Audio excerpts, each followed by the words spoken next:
Hello guys, in this video we are going to talk about how to add a WooCommerce store to your WordPress. So here we are in WooCommerce and let's say you want your WooCommerce store to have the WordPress.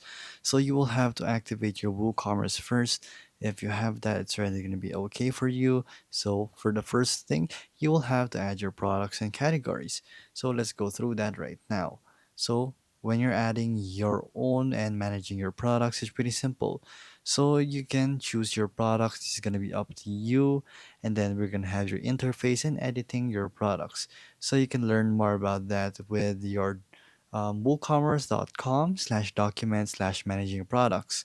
So you can manage name, description, data, and reviews, and you can also publish the products and the product image. So from there, you can also do additional things such as your custom fields and many much more. So this is how it would look like basically from there.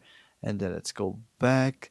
So once you have done that, added your products and categories, you will have a store page.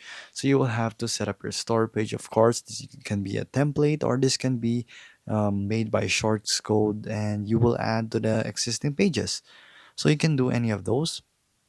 So next is going to be membership of the courses.